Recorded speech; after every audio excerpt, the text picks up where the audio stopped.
এর ভিতরে ষড়যন্ত্র করছে। কাজেই আপনাদেরকে এই ব্যাপারে অ্যালার্ট থাকতে হবে প্রিয় সহকর্মীবৃন্দ। ৩১ দফা পৌঁছে দিবেন ঘরে ঘরে। ষড়যন্ত্রের ব্যাপারেও আপনাকে অ্যালার্ট থাকতে হবে। ষড়যন্ত্রের অংশ হিসাবে আমাদের ভিতরে অনেককে এজেন্ট ঢুকিয়ে দিয়েছে। এইগুলা ব্যাপারেও আমাদেরকে অ্যালার্ট থাকতে হবে সহকর্মীবৃন্দ। সেই জন্যই আমি বলেছি, আপনারা আজকে যারা এখানে উপস্থিত হয়েছেন, আপনারা প্রত্যেকে এক একজন নেতা হিসাবে উপস্থিত হয়েছেন। আপনাদেরকে চোখ কান খোলা রাখতে হবে সহকর্মীবৃন্দ।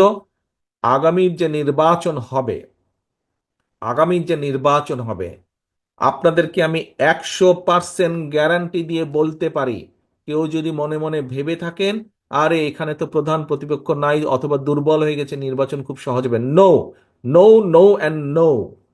এই নির্বাচন অতীতের যে কোনো নির্বাচনের থেকে অনেক অনেক অনেক কঠিন হবে, অনেক কঠিন হবে। কাজে নিজেদেরকে সেইভাবে সহকর্মী